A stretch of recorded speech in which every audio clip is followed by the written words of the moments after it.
90-minute class, we'll try and take a 5-minute break somewhere in the middle. And then afterwards, if you want to do some Q&A, I will stick around to answer any additional questions or talk a little bit more about anything. So with that said, I'm going to go ahead and share my screen.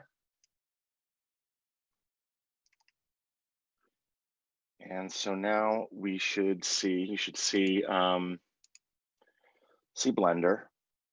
Now, I don't know if any of you have downloaded Blender or are ZBrush, sorry, wrong class. I don't know if any of you have downloaded ZBrush and have started using it or have looked into it. Also, there's another, let me pull it up here. On top of ZBrush standard, there is what's called Zbrushcore, and Zbrushcore is, let me pull this over here so we can take a look. We can look at let's see, Zbrushcore right here is a lighter version of ZBrush, and it's made in terms of cost, it's more accessible. Not that regular ZBrush isn't, but if you're just starting out, then Core is probably a good place to start. There's a lot of great additional resources here.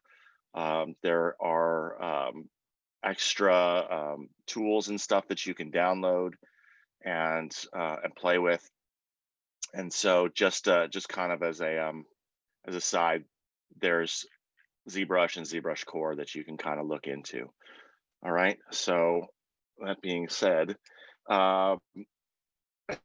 this is the standard Zbrush interface. When we open it, when it opens up, it will typically open to something like this. And what we have dropped down is called Lightbox. And Lightbox is basically a tray that holds a lot of different tools. We can see up here, there are a lot of different options. So right now, this is opened up into projects, and there are pre-built projects and pre-built models and stuff that come with ZBrush, so that essentially starter models.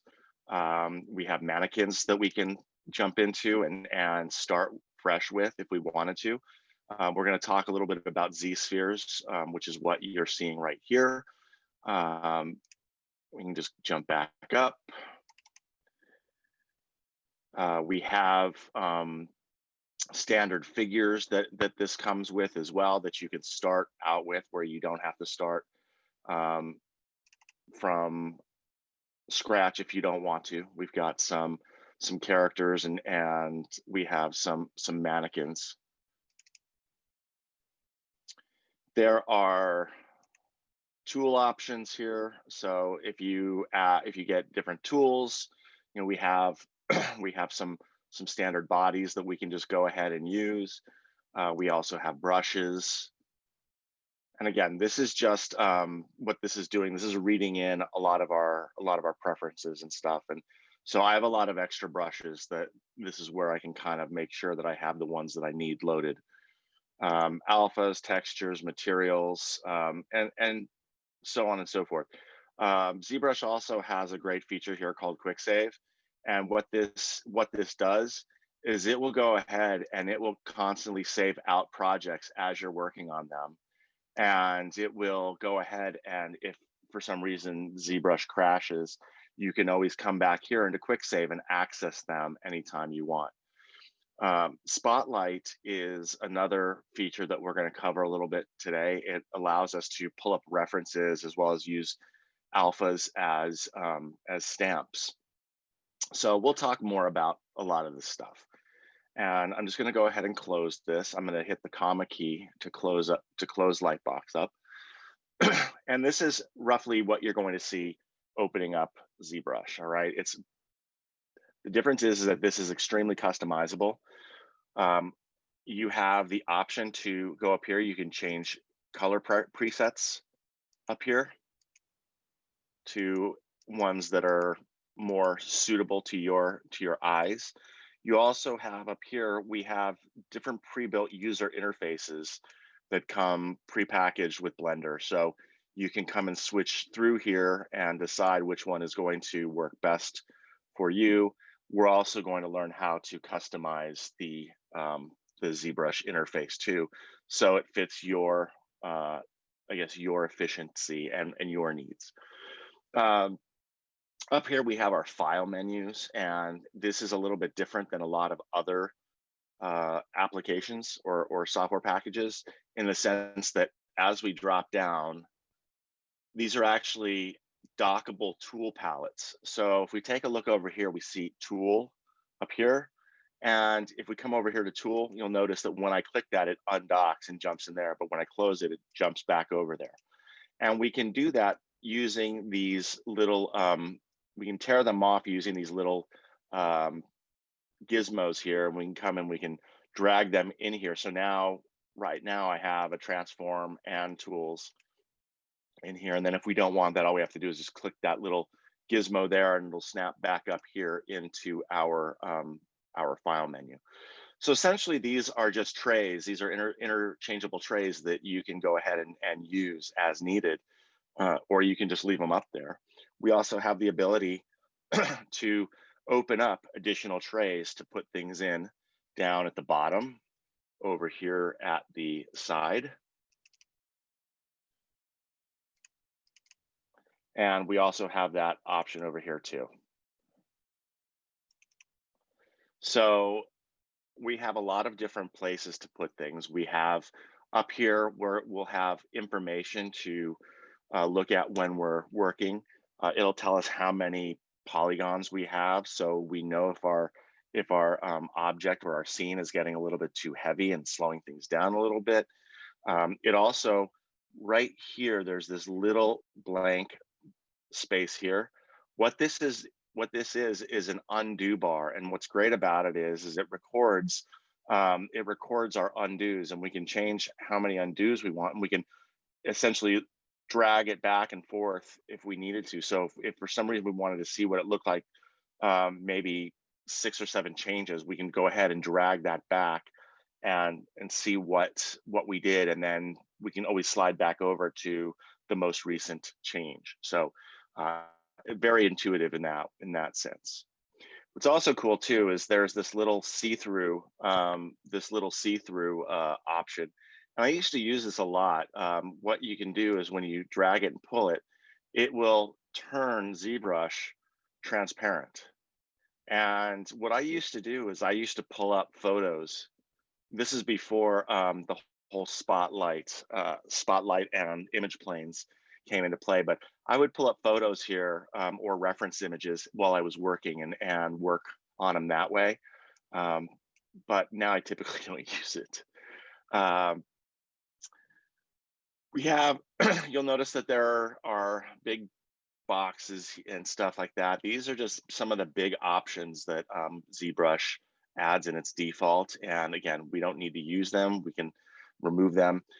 Down the side, you'll typically find your brushes. So your brushes, how the stroke looks if we are using an alpha channel, our texture if we're using that, the material that we're working in, and we can always change the color of the material as well as the background color. Over here, like I said, we have our tools, and this will change as we start working in our viewport. And I will cover that as we start building things. Here we have some of our navigation tools. So in ZBrush, navigation is a little bit different than most other 3D type applications, in the sense that when you're not on a model, when you're not on something that you're working on, all you do is click in an empty space when there's something on the screen, and then you'll be able to move around. And there's some keyboard commands that I'll talk about as well to kind of keep so that you can see how we lock things into place. Again, we have the ability to move, rotate, and zoom here. We have the ability to frame up our objects. We can change how our view looks. We can add perspective or non-perspective. We can turn on our floor, which allows us to work with image planes. So let's just start, I guess, with some drawing, and then we're going to go through customization of our interface. And I just want to show you. So when you first start off, you're going to open up with this tool, and it's just basically a single brush. And if you just start dragging here in space on the screen, you're going to get something like this. And the more you drag, that it's just going to keep coming around and giving you this nastiness. So what we can do instead of that, we can single click on this tool, and then we're presented with a whole bunch of new options. And so instead of using the simple brush, which I rarely use, I will come down and I will either start with either a sphere, a cube, or a cylinder. So we'll just start with a sphere 3D. I'm going to go ahead and click that. And you'll notice now, once I've clicked it, our tool interface has changed. We now have all these new options available. And all we have to do here is come into our viewport and just click and drag, and we will have our sphere will start to come and present itself. And if we hold down, we click and drag and we hold down Shift, it will lock it to a specific axis. And then once we release, we don't want to go ahead and draw and start using our brush again, because what will happen is if we do that, we're just going to continue drawing new spheres, and we don't want that. All right, so what I'm going to do is I'm going to draw this guy out. And then what we want to do is, as soon as we're done, we want to come over here and we want to click this edit option. Once that edit option is clicked, you'll notice now we get a frame around our workspace. We also get a gizmo over here, and this little white box, this is actually showing us a silhouette of our object. So super helpful, because the importance of when you're sculpting or when you're putting something together is being able to look at something without the detail, kind of looking at the silhouette, because that's going to really help you determine if what you're creating is recognizable. It should be recognizable just by seeing the silhouette of it. And so this little tool here is relatively new and is super handy. Right here, you see we have the top of the head. So what we're doing is we're looking down on this sphere right now. So if I were to just go ahead outside of, I'm not touching the sphere here, I'm out here in no man's land. I'm just going to go ahead and left click, and I can start rotating around.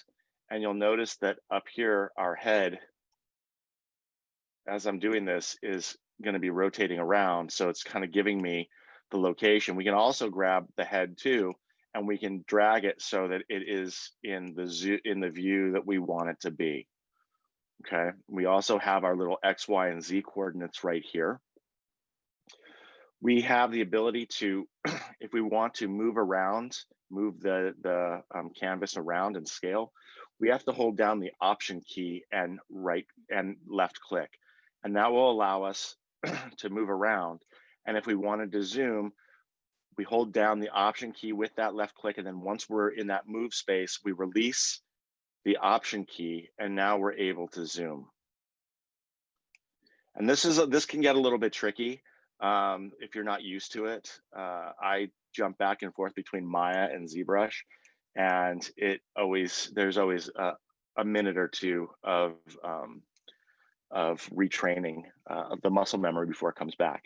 However, we can always come over here. We have these buttons here that will allow us, if we just click on them and move, it will allow us to move that. We can go ahead and zoom in and out over here, and we can also rotate using these as well.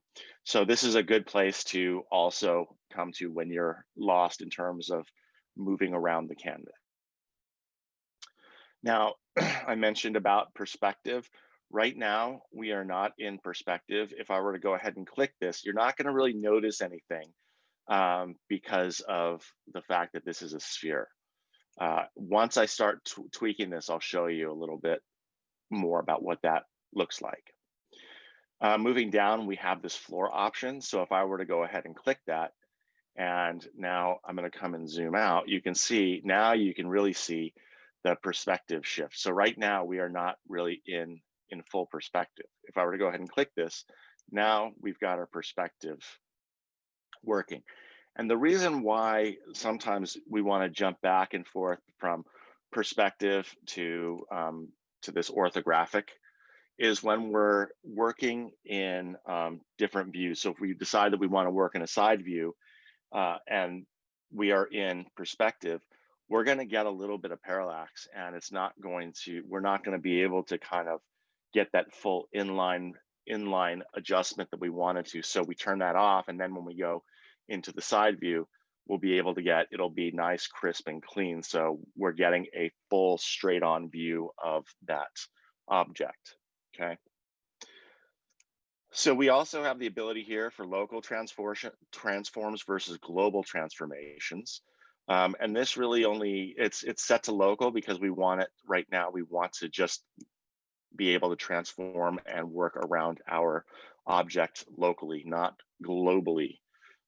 If we have more objects in here and we switch over to global, it will rotate around all of those objects. Whereas if we just have a single object, it will rotate around that specific object. Okay. We also have this object for symmetry.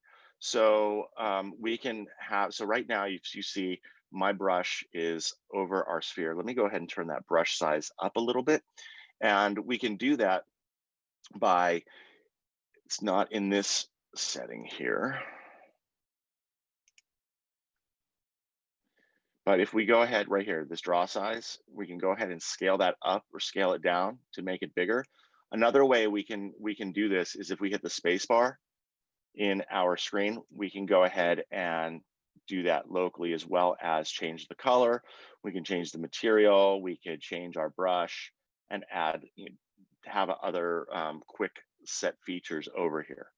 So spacebar is a good way to get into that toolbox. So right now you see that as I'm on the sphere, my brush is rotating around it. It's sticking, it's conforming to that. And then if I pull it off, it jumps right off. But as I get close to it, it'll snap to it. Right now we don't have any symmetry turned on. And we can come up to our transform settings, and we have all these options to change our symmetry right here. So we can activate symmetry, and right now it's set to X. So if I come back here onto the geometry, you'll notice that now I've got anything I do over on one side, I'm going to do on the other side. So let me just go ahead and I'm going to change my brush really fast. I go to the move tool. So and I'm going to go ahead and I'm going to scale my brush up. So now I need to convert this. Okay, so once we add our tool and we're in edit mode, before we can do any sort of work on it, we have to turn it into what's called a polymesh 3D. So that basically makes it editable. So I'm going to go ahead and click that. And now once that's clicked, I can come over here and I can start working with my geometry, and it starts acting like it's essentially like a lump of clay. This is the closest thing to true digital sculpting that or to sculpting with a lump of clay that you will find.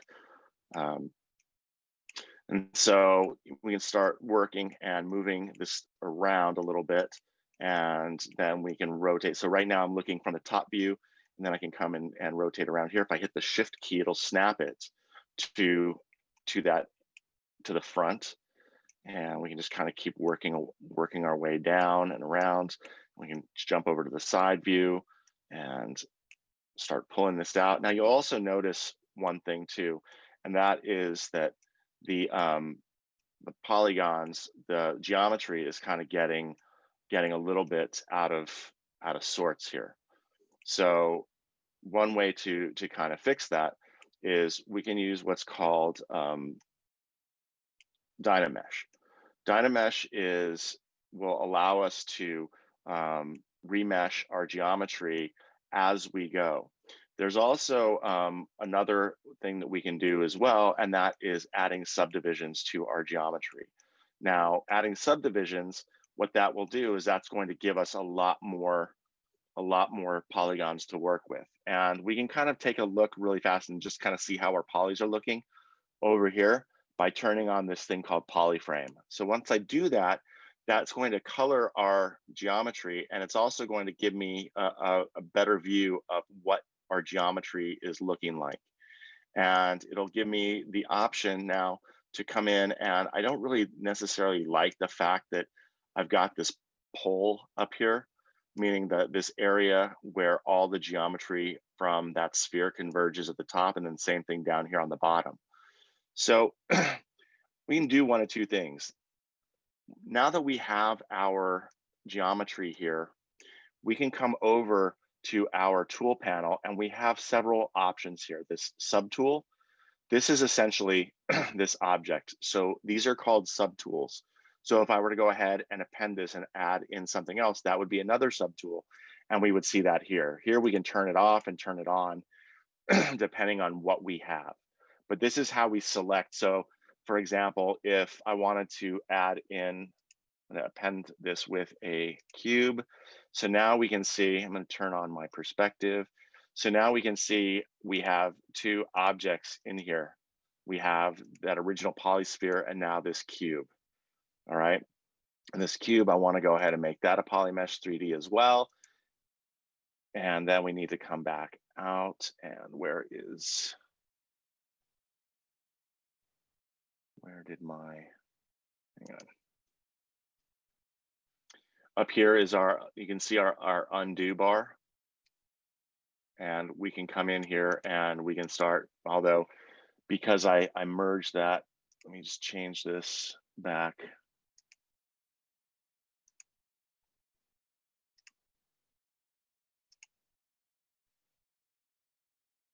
I merged these two together inadvertently. So let me just come back over here and let's go transparent really fast just to make sure that I don't have anything in there. No, okay. Polyframe off. And let me just go ahead and delete that and grab that sphere back. Okay. So I can add more in here. I can add more, let's see, append. Let's do the cube. And so now we can see that I have both of these here. And if I hit the transparent, we can see that our sphere is in that cube. And in order to move that, we have to make sure that we highlight the object that we want to move. And then we can use our transform tool. We have transform tools up here. We have move, scale, and rotate. So if I were to go ahead and hit that move tool, now I get this gizmo, and I can go ahead and move that.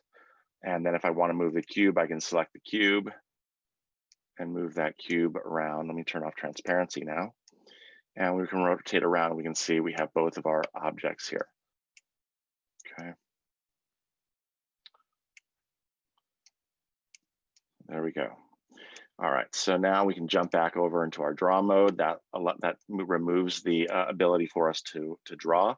But let's take a look here. So we have right now the cube is selected, and we can see the polyframe there. If I select the sphere, and we can see the polyframe on that one right there too.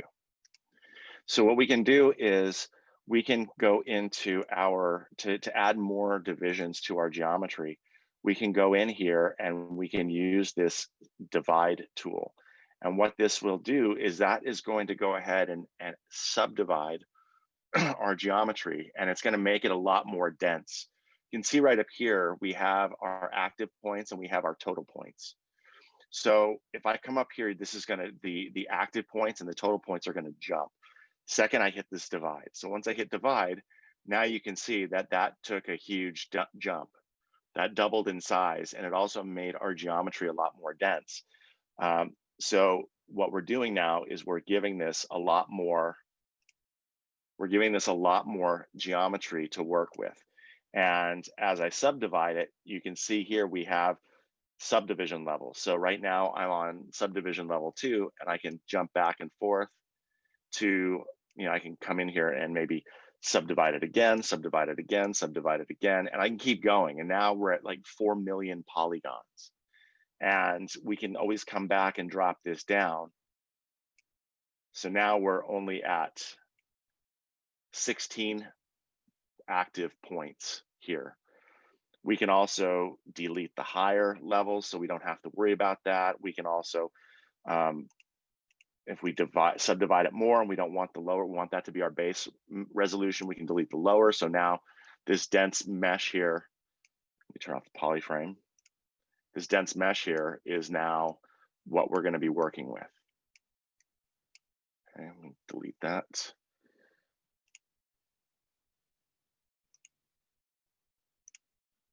And I'm going to go ahead and grab that sphere again. So this is the base resolution that I'm working with. Now, there's another tool that's really great for when we're sculpting, and it's called Dynamesh. And let me just go ahead and make this a polymesh. And because if you drag some geometry in here and you don't see a lot of new options that show up, it's because you haven't converted your geometry to Polymesh 3D. Once you're in Polymesh 3D, you don't have to convert. If you add more geometry, you don't have to convert them. It'll already make that a Polymesh object. There's this option here called Dynamesh. Dynamesh stands for dynamic remesh. And what we can do is with every piece of geometry, we can turn this on. So I'm going to turn that on right now. I'm going to hit project. Right now, our resolution is at 128. I'm going to go ahead and turn on the polyframe so that we can kind of see that. And what you'll notice too is by turning on Dynamesh, we've now made this sphere all quads. So let me just back out. So right now, before we even Dynamesh it, you can see we have the poles at the top and the bottom. And once we hit Dynamesh, once we turn that on, it's now going to make this so that it doesn't have those poles, which makes it a much more desirable piece of geometry to work with. We can change the resolution. So right now the resolution is at 128. It's a little bit high to start with. So I will typically start with like 32 and then remesh that. So in order to remesh something, let me just turn my brush size down a little bit. In order to, with Dynamesh turned on, if you hold down the control key and drag outside of the geometry, what it does is it rebuilds your geometry for you. Why does that matter? Because when we start sculpting, here with my clay, let's grab a clay buildup. And once we start coming in here, let me turn off polymesh so that you don't see that right now. Once we start coming in here and sculpting some stuff out, then what we can see is we're going to end up seeing geometry start to stretch out. And you can see those polygons there are starting to get a little bit funky. And if we turn the polymesh back on, you'll start seeing that we're getting stretching as we work. Okay. So in order to fix that, all we have to do is come off of our model, hold down control, our cursor will turn yellow, and all we have to do is click and drag. And now what it's done is it's gone ahead and remeshed. So the areas that had geometry that was getting too big and that was getting stretched out, it went and subdivided that. So let me turn off Polymesh 3D again, and then we can continue we can continue working. And you'll notice that the geometry we're getting a lot more detail here. And then if we come back in and just remesh again, we get a lot more detail.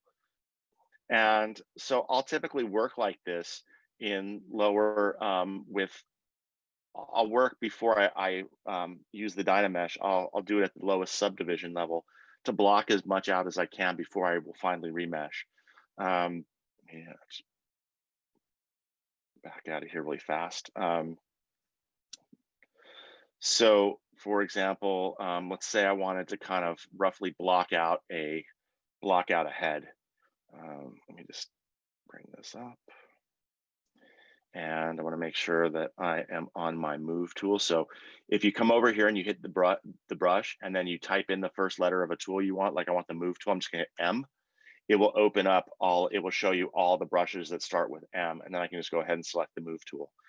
So now what I can do is I'm just going to start I have Dynamesh turned on, and I'm just going to go ahead and kind of start playing around and pushing and pulling some clay. Just kind of build out a rough form.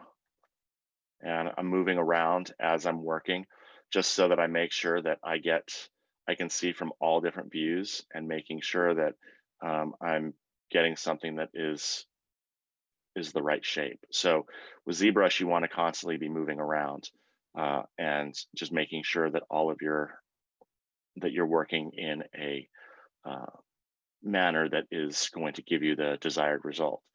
So I've got this going. Now I want to pull out like a neck and shoulders, so I can come over here and I can just go ahead and just drag that down, and then maybe start pulling this out a little bit, pulling that.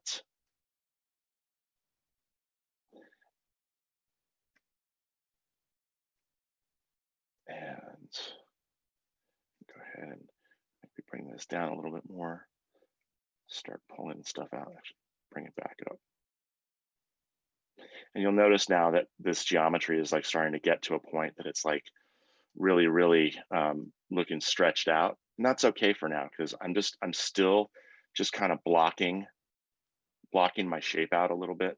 And I'm just going to keep doing this for just till I get something that I roughly like. And I'm always also looking here in the silhouette view, so that I can see if I'm getting something that is resembling what I'm trying to go for.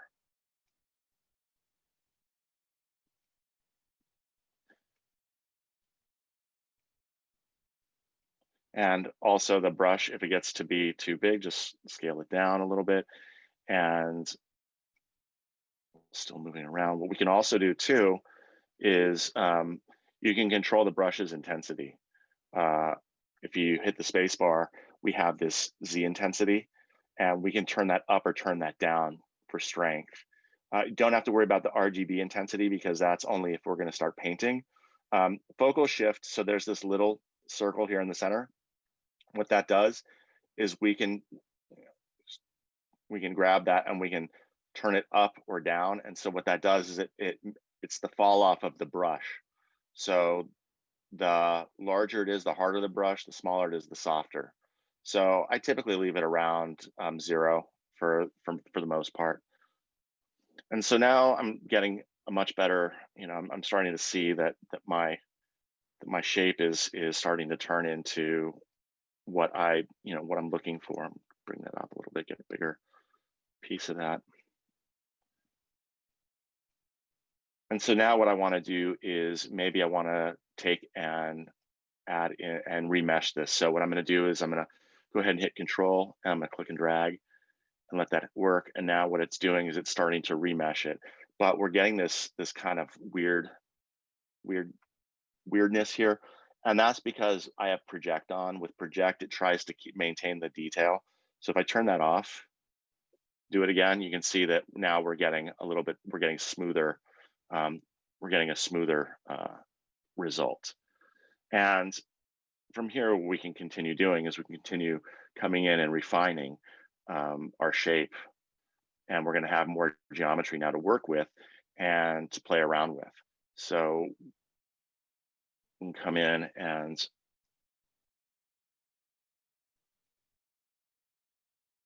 just keep moving around and working it.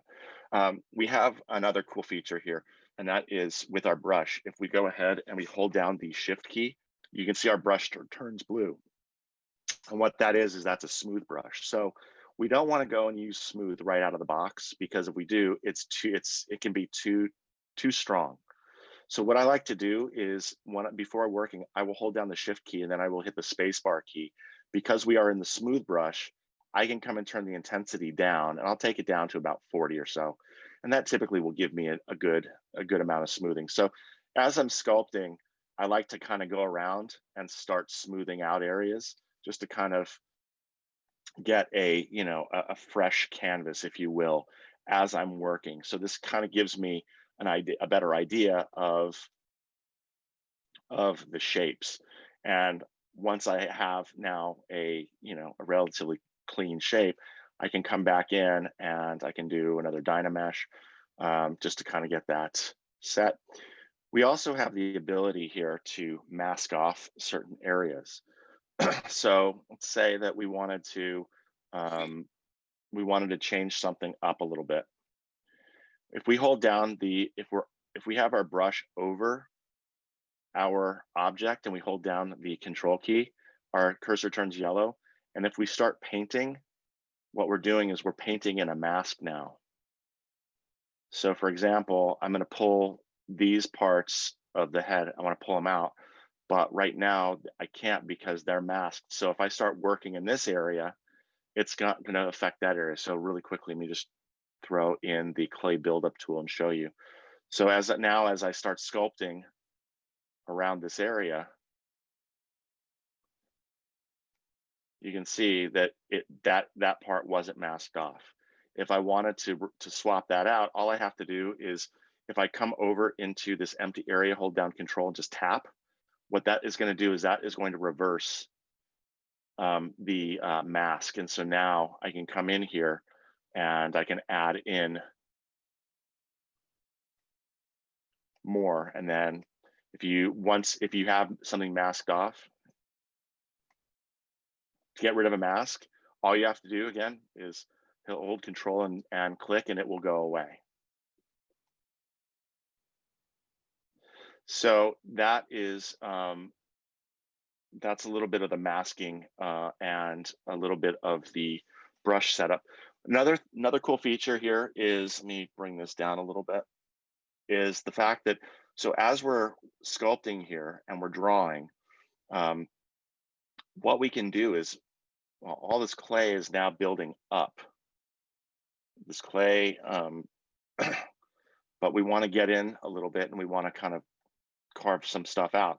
If we go ahead and hold down the Option key, which is the Alt key in our tool, it will give us the reverse of what we wanted, of what it is. So without anything, it builds up. With that Option key or that Alt key pressed, it will carve into the geometry, and then we can just hit smooth key and continue working. So this is super helpful to kind of speed up the process, to be able to come in and work your clay all the way around as you're moving, just kind of blocking in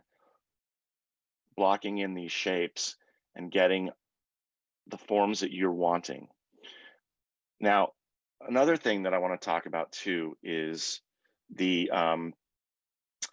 fact that ZBrush is really, really great for cloth and for wardrobe, which is probably something that is more relevant to this group than kind of character creation.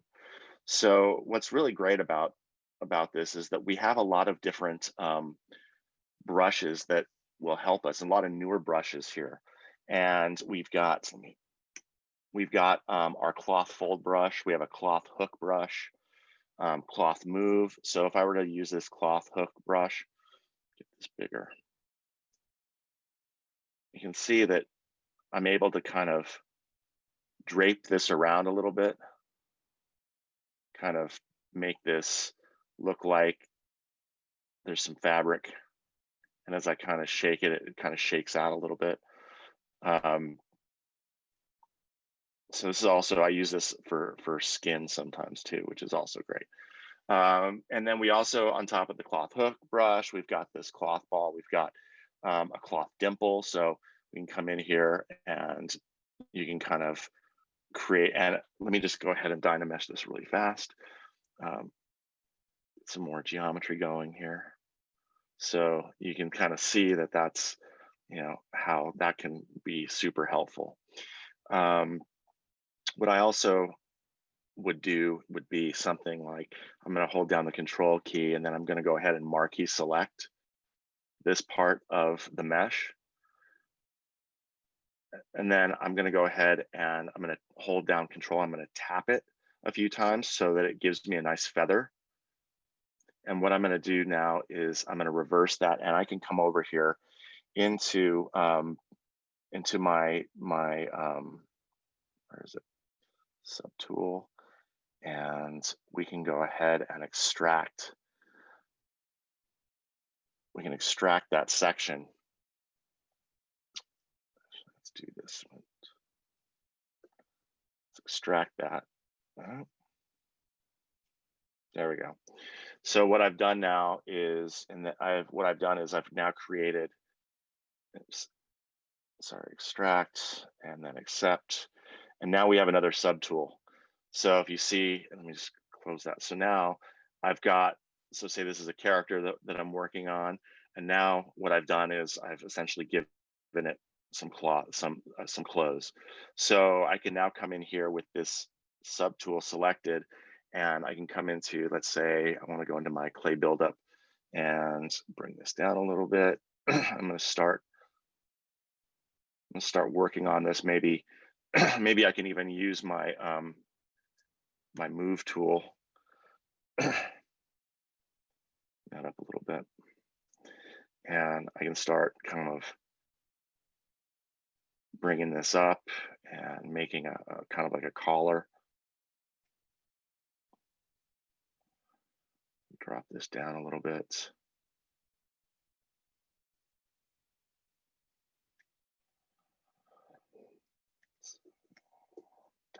Actually, so another thing too is that anytime you create a new subtool, you need to redynamesh it. So when I created that, what it did was it created a new subtool here, but I have to come into the geometry, and I have to select, come into my Dynamesh, and let's change that to 32. And I'm going to go ahead and say Dynamesh. And now it's gone ahead. Now I can work on this and Dynamesh it. Smooth that out a little bit. And now I can come in and grab my maybe my cloth fold brush. Just kind of work it out a little bit. And you notice that it's kind of going into the other geometry. That's not a problem. All we have to do is come back in and grab our move, and we can just kind of move that out.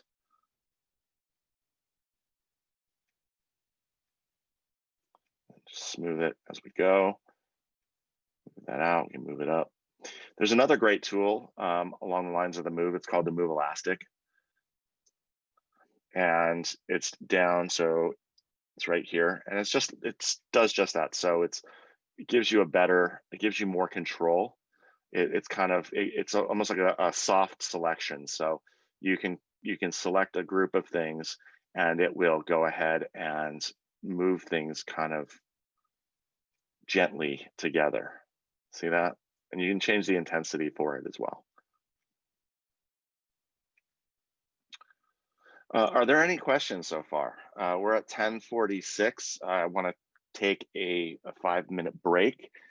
Give everybody a chance to kind of stretch their legs, grab some water, grab some coffee, and then why don't we come back at we'll come back at 10:51. And if you have any questions, or if there's something else that you want to see while we're going through this, I'm happy to show it. And what we'll do when we come back, I'm going to show you how to customize the interface and make it more yours, and show you a little bit more about the cloth brushes and stuff, and how to sculpt finer detail. All right, so I'll see you back here in 5 minutes.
Okay, I am back. Everybody else ready to move forward?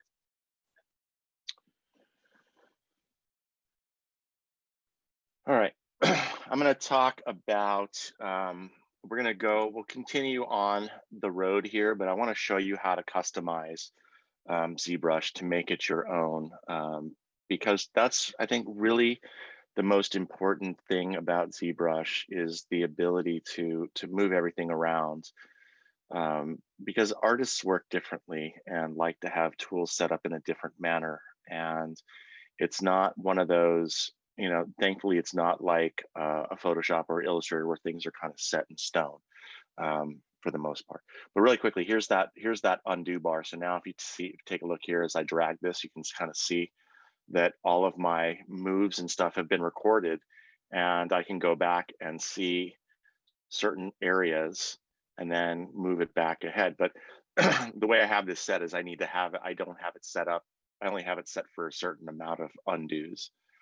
But what's great about it too is if you take a look over at the tool panel, you can see where I turned Dynamesh on, and say I wanted to turn it on sooner, I could come back here and then I could go in and hit that, and then it would update everything going forward. So that's kind of a great feature here in ZBrush. I like that.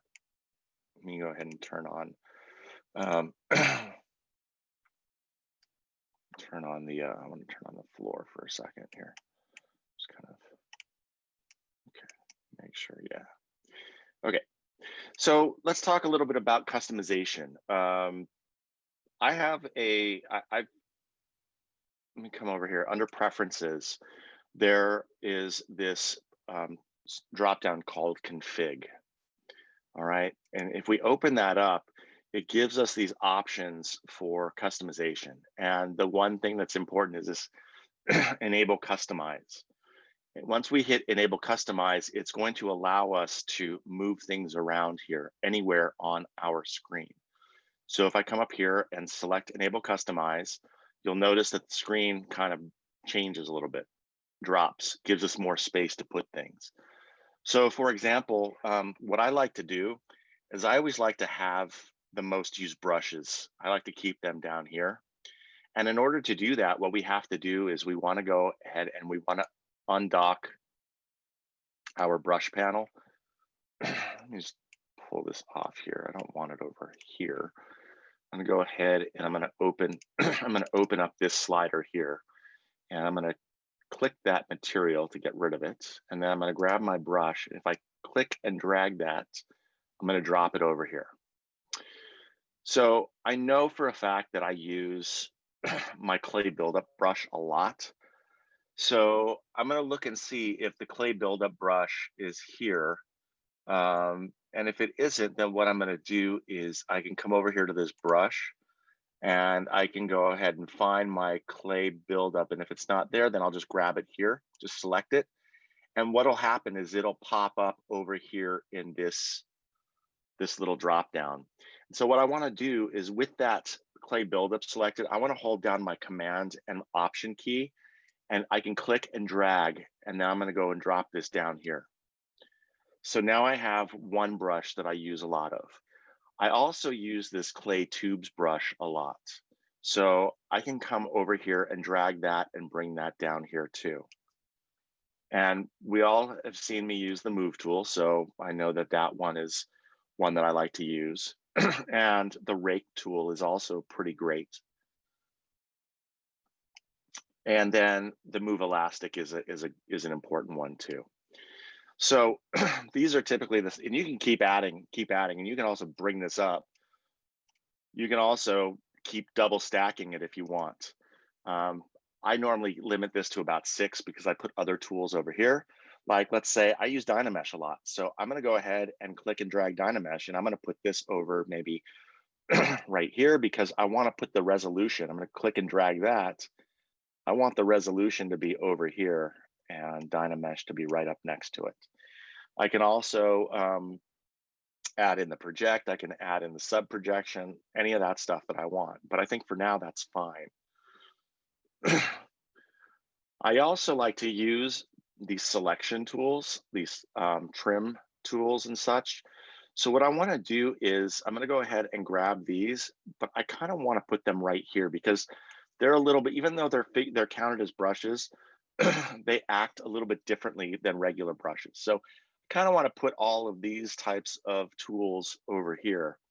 And again, this is all about your preference and what you like and how, and you may not know what you may not know what you like yet. You may not know how you want to work yet. And so this is just one of those things that you will get to, play around with.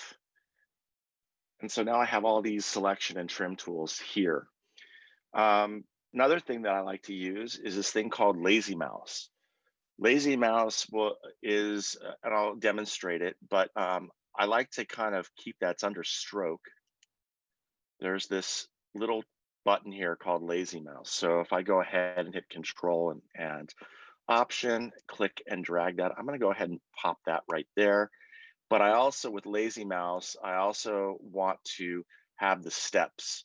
And I'm going to pop that below. And then I also like to have the smooth, the Lazy Mouse smooth. So I'm just going to go ahead and bring that right there. Okay. So now I have those at my disposal. There's some other plugins here that I like to use. And I'll talk a little bit here about the Subtool Master, but I'll typically grab this and I'll bring this down, dock it right there next to Dynamesh. And then I also like to, under texture, I like to bring my spotlight.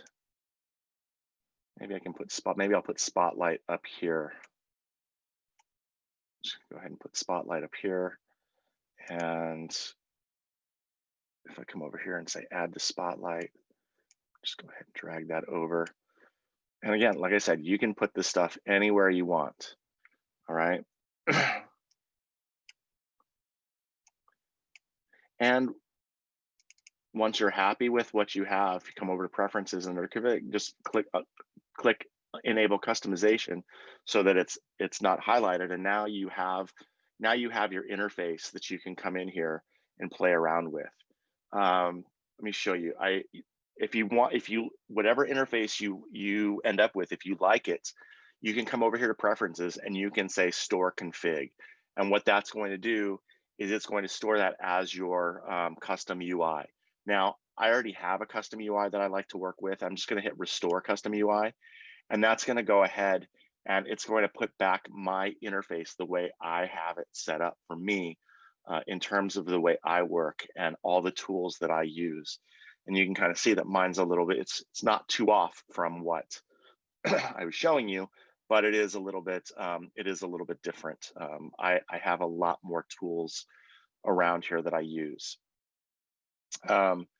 And you can also, say, for example, you are going and working someplace else and you know that you're going to be using ZBrush and you're not going to have your computer with you. You can actually save your user interface as a file and you can bring that with you. And then you could load that into ZBrush that you are working on, so you can always bring your own user interface with you wherever you go, which is a great little feature here. Let me turn off the floor.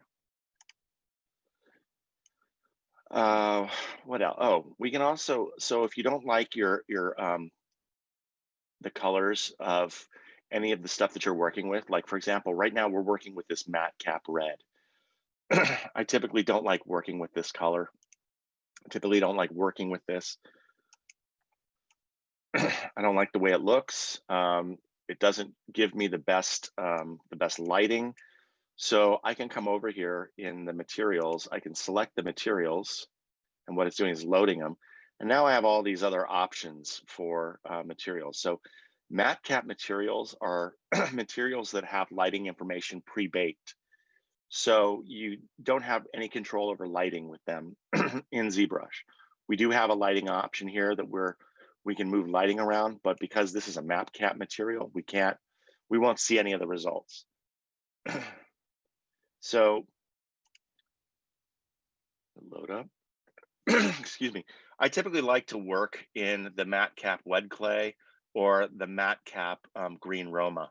These I came from Creature Effects years ago, and these are the two materials that we use in sculpting when we're actually physically sculpting. So I just like the look, and it also gives me the best view in terms of what how the shadows are falling and how things are looking.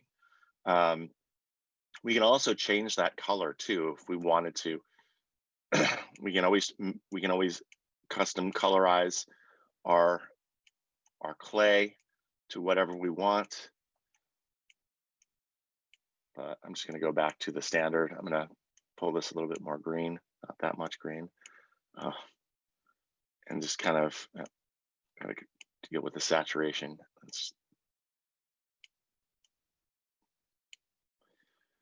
Okay, so we have that option to change the way our clay looks.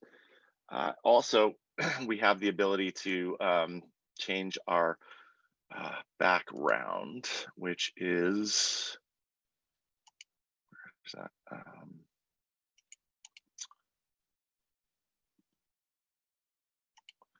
I don't do that. I don't change the background that often. But there are times where I need to, because of what I'm looking at. If I'm looking at if I'm looking at something in a specific light or changing up the color, I need to adjust the backdrop to get my to see my silhouette a little bit better.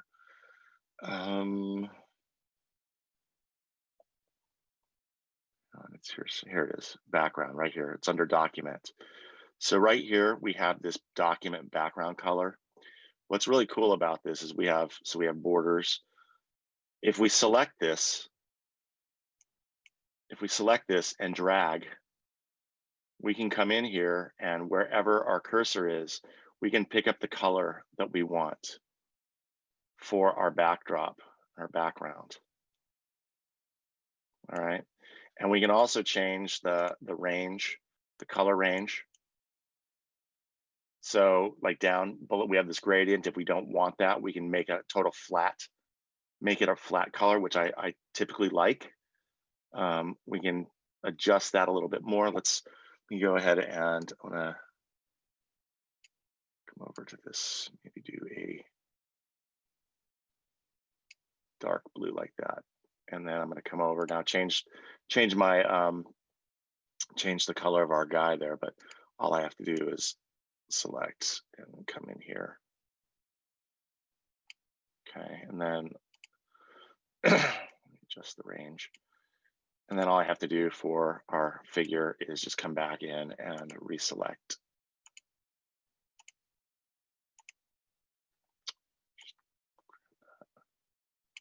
There we go. There we go.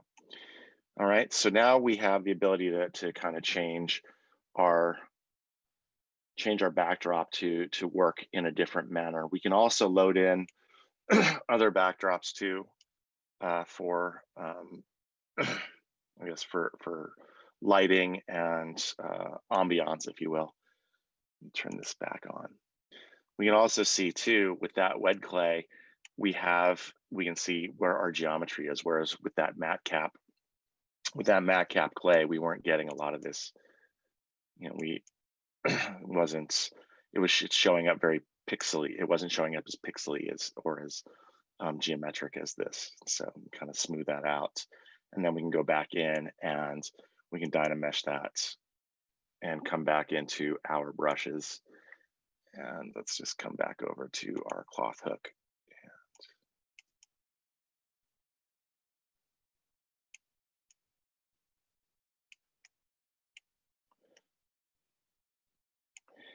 And we can also turn off, symmetry if we want. All I have to do is, because I'm in the X symmetry right now, all I have to do is hit X, and now symmetry is off.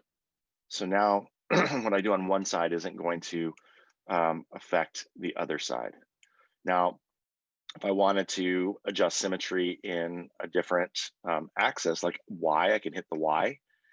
And now we can't see it, can't see where that dot is, but there it is. You can see the bottom here. So you can see it's now working in the Y, which is up and down. And then I can turn that off. I just hit Y, and then I can hit Z if I wanted to work in the Z symmetry. So now I'm just kind of like gently pulling this stuff around because the brush might be a little bit too too intense. So I can always pull that down and just kind of work it around a little bit. And then if I want to start getting more and more detail going, now what I can do is, excuse me, I can come over to my geometry and I can start adding subdivisions to it. So I'm going to go ahead and turn Dynamesh off right now for this piece, this garment, and I'm going to hit divide. And now what that's going to do is that's going to give me a subdivision level of 2. And you can kind of see now that it's starting to smooth out a little bit. And I can come back in here and start working a little bit more, and maybe get in a little bit different, bring in a different brush.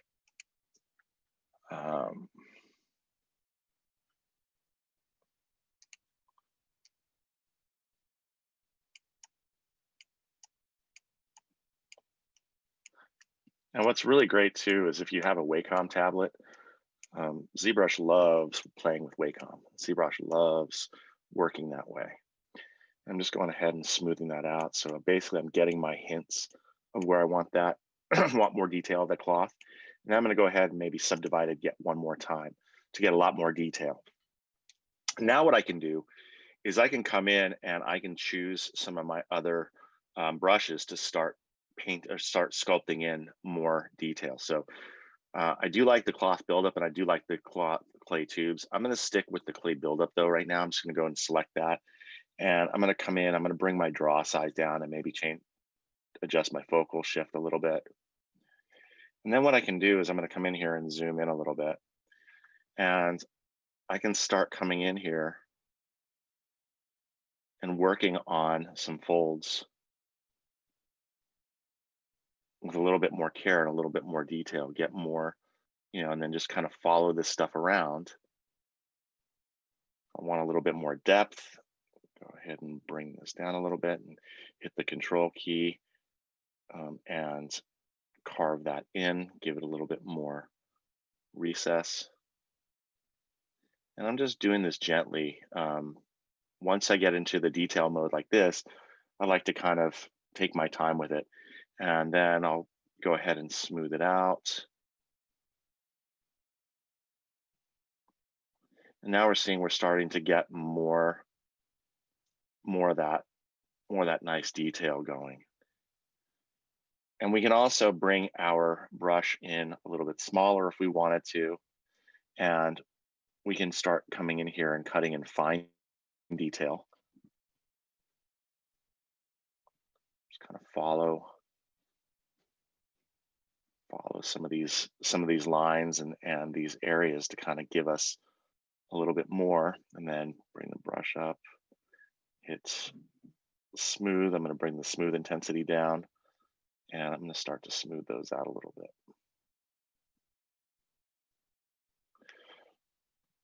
All right, so now we're starting to be able to really play around and get some great detail.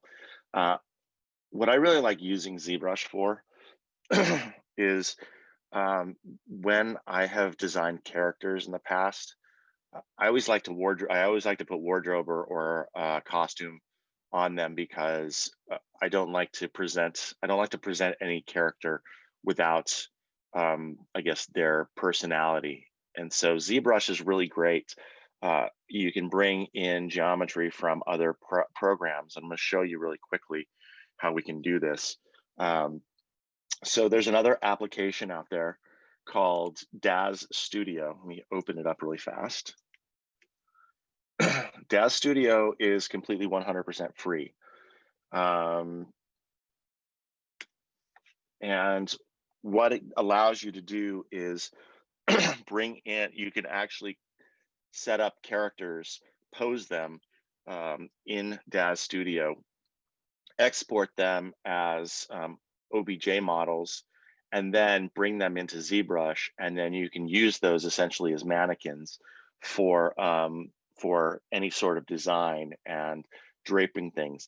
We're going to get it, for those of you who are going to take the Marvelous Designer class in a few weeks, I'm going to cover that as well with Daz and the Marvelous Designer, because also what's great about it is that if whatever we do in Marvelous Designer, we can always export that, and there's a pipeline for ZBrush, and it allows us to take our objects from Marvelous Designer and bring them over to ZBrush to give them a little bit more character and a little bit more detail. Same thing with being inside of ZBrush here.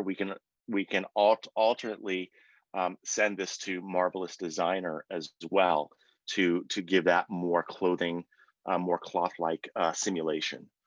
But really quickly, so here, and again, Daz Studio is free. It comes with some stock figures, both male and female, and so you can start with any of these any of the figures. You have real world, stylized, and then you also have the ability to bring in props, wardrobe and stuff. I typically will bring in essentially a Barbie doll type of figure. Let me see, let's jump back over here. I want to go ahead and I'm going to create a new document really fast. And now what I want to do is I'm going to go ahead and load in, or actually I can import.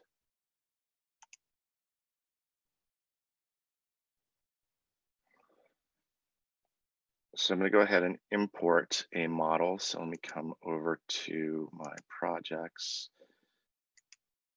and come over to my Marvelous Designer, avatars.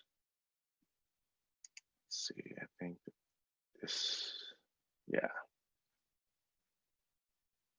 So I can go ahead and open this into imported mesh. So yes. Okay, so now I can come in here, and of course it's appended to that. I don't want that. I want to drag her in. I imported that with, let me check my subtools. There we go, that's why. And I can go ahead and delete that. So now I have, and if I come back to edit now I have a character that I created this character in Daz 3D, and now I can bring her in to ZBrush, and from ZBrush I can start using this as a model for any sort of clothing design or any sort of wardrobe, and get better feel. So and then we can export this too, and you get a much better kind of idea of how things are going to work and how things, when we can light them, and how they're going to function, because we can port in real world sort of physics with materials, and we can then also run these run what's called the BPR render, and what that is the best possible render, or the best preview render. And once we have like materials and paint and stuff on here running that, we can export that and can be sent out. So this is super helpful. Now this mannequin, I created this specifically to use inside of Marvelous Designer. And what we're going to do, if you're going to take the Marvelous, for those who are going to take the Marvelous Designer class, we're going to go ahead and create mannequins inside Daz, and then bring them into Marvelous Designer and dress them that way too. So, but for example, let's say we wanted to create something for her, maybe a tank top or something. What we can do is from the front, I'm going to bring my brush size down a little bit. I'm going to come in here, and I'm going to use my my masking Actually, I'm going to look at my poly groups first, my poly frame. So you can see all these different polyframes, which is great because what this is doing is this geometry, this OBJ file has all this geometry broken out specifically for creating a rig for animation. So what I can do is I can selectively hide or mask by polygroups, which is amazing, which is something that is super super fantastic. Hang on, let me just come over to my polygroup polygroups, and now what we can do is we can auto group, we can UV groups, we can regroup by edges, we can regroup normals, we can crop masks, we can also adjust everything by these polygroups. So we can come in and work specifically on certain groups. And all I'm doing here is I'm holding the Control-Shift key. And now once I do that, it's just going to let me see that specific polygroup. So I can go ahead and select, and if we wanted to, we can go ahead and mask these and then we can join them. So let's see, let's go ahead and grab my stylus here, and I want to make sure that I have, why is that? I should be masking. Let's turn off polyface. So I'm just going to go ahead really quickly, and I'm going to go ahead and just kind of mask off this area around. And what we have to remember is we need to kind of rotate around because ZBrush doesn't see behind. So it only sees what we see. And by just grabbing all this stuff and painting it, we're able to create a mask. And I can go ahead and bring this down.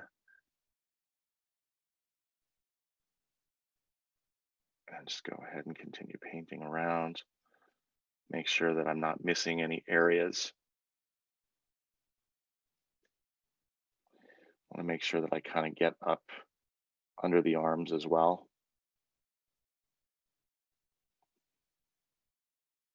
And we just kind of rotate around and kind of fill those areas in. Neck.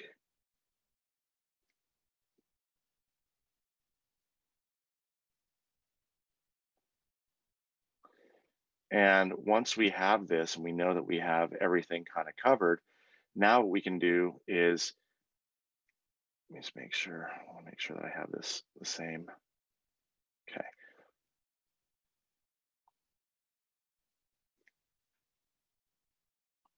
And now what I'm not going to do is I'm not going to soften this mask up at all. What I want to do is I'm going to come into my subtool here, and I want to do an extract. Hang on, just hold this up.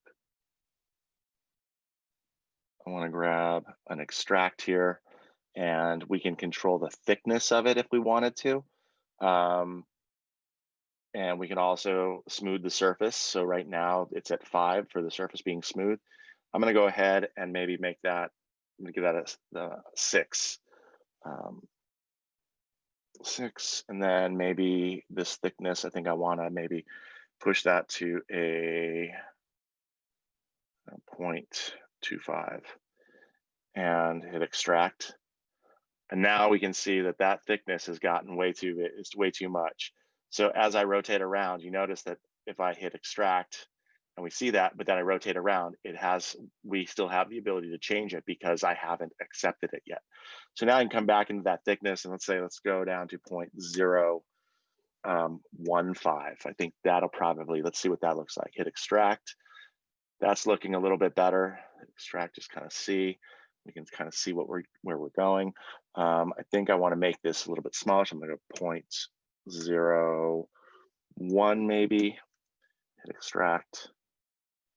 Then maybe in terms of this smooth, let's take this to 3, extract, take a look at that, and kind of see, okay, so I can see right now, I have some, I have some masking going on in there, and I don't want that. So hang on. So holding down the Control and Option key is going to give you your the ability to erase that mask. I've got it over here too. So I'm gonna fix that, and then I think I just want to kind of take away some of this around the neck. Oops.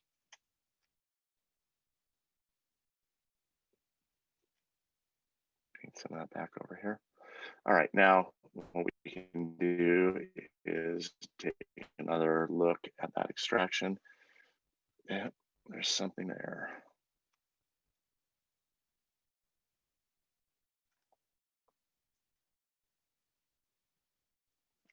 We can always build this up again later once we have the geometry.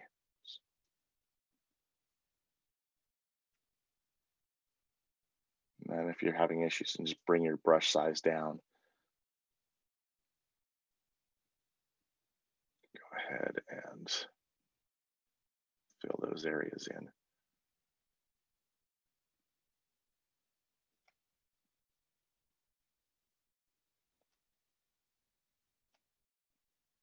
All right, let's do this now. So I'm gonna hit extract. It's gonna pull that out. Now I'm just gonna go ahead and hit accept. And now we have this new subtool. We have this shirt subtool here. And I'm just gonna go and get rid of the that mask. And with this shirt subtool, we can come in here now, we can start altering it. So I'm just gonna come in and bring the brush size up, and I'm just gonna start, I think I'm gonna start smoothing that out. I'm gonna turn the intensity up, and I'm gonna just start smoothing it out a little bit in certain areas to kind of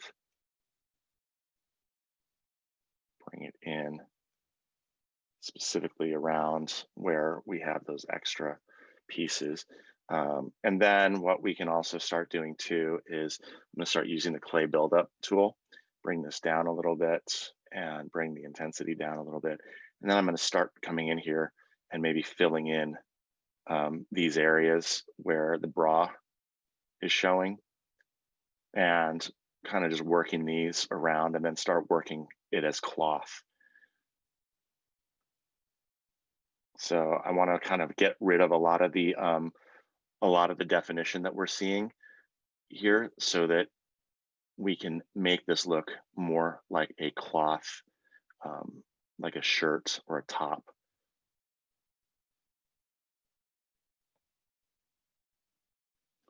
And then we can come back in and smooth it out.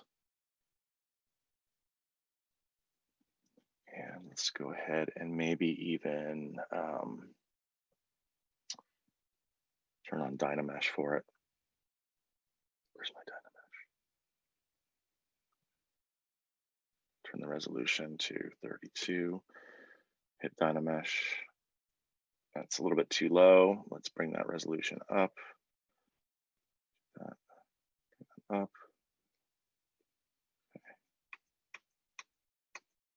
So let's start it there. All right, Dynamesh. There we go. All right, much better. All right, so now go ahead and smooth this out a little bit. And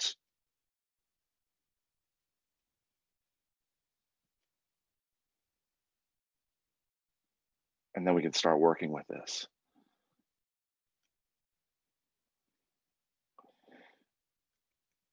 Now, once we kind of got it to this spot, I'm going to turn Dynamesh off, and I can come over into my geometry, and I can start subdividing this a few times. And then I can come in here with my clay buildup, and I can start fixing areas where it's a little bit too heavy-handed with the intensity. I can start gently working around areas, and then I can also start bringing in like my cloth brushes. So we can grab maybe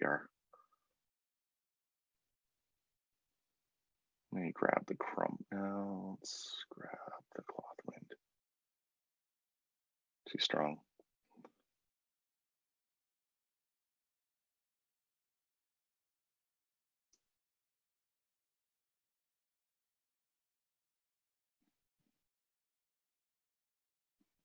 Maybe not strong enough.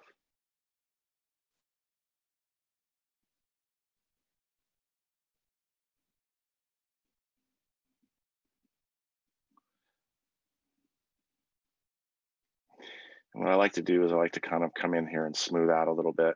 We got a little bit of a little mess happening there. So let me just grab this cloth hook brush. Hit around, there we go. And then you can smooth it out, because what we want to do is with these initial cloth things, we want to just kind of get rough ideas of where we want to put wrinkles and stuff and draping.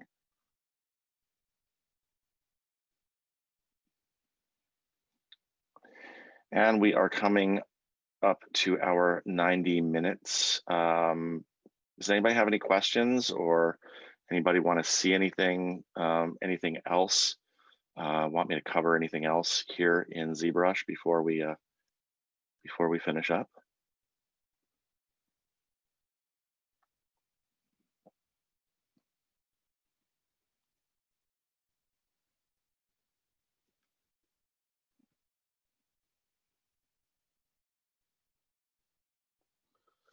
Okay, no questions, good.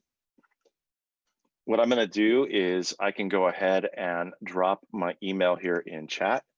And that way, if anybody wants to follow up and has questions moving forward, I want you to feel free to reach out and ask. Because I know that this application can be very, very intimidating at first, and it can also get very confusing when, like any other application, when you first start using it, specifically if you're used to pencil paper, which is that's the way I started out when I was doing creature effects design. I was sketching everything out, drawing everything on pencil and paper.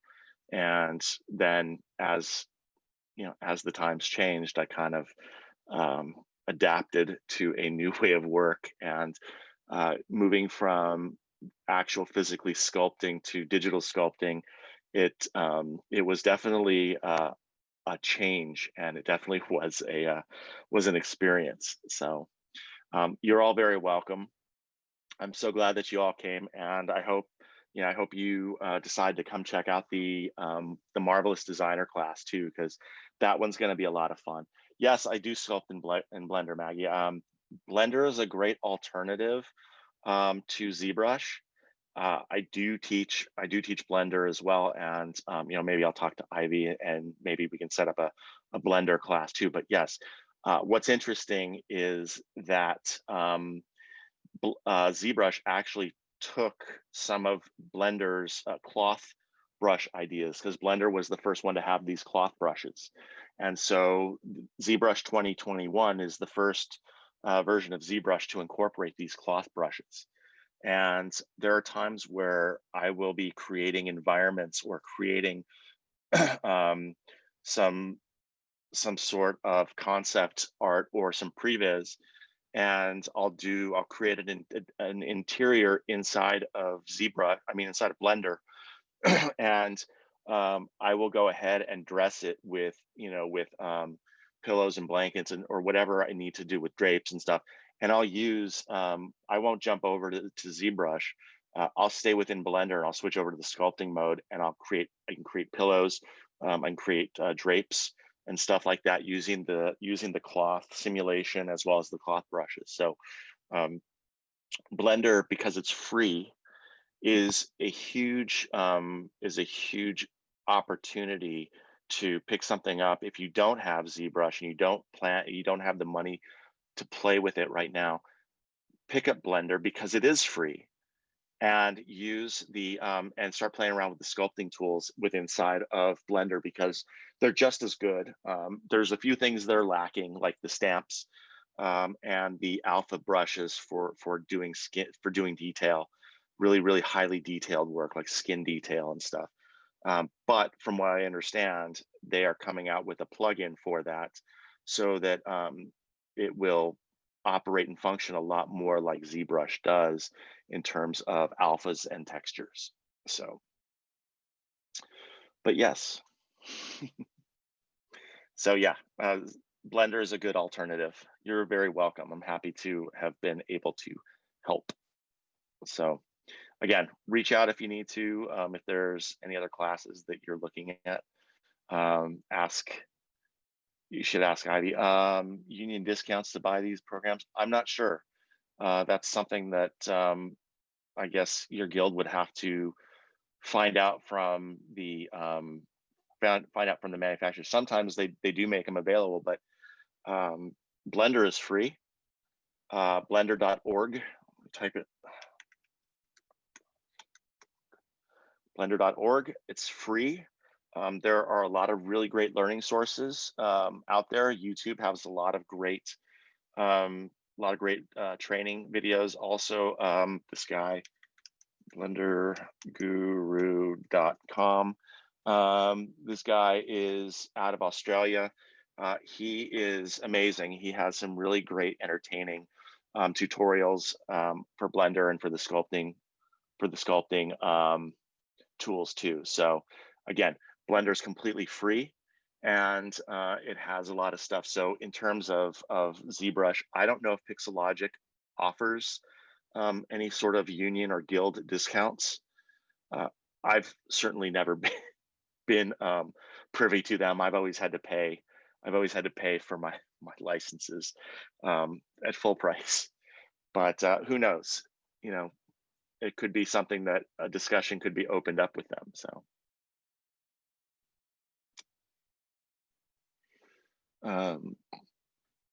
and that is all I have.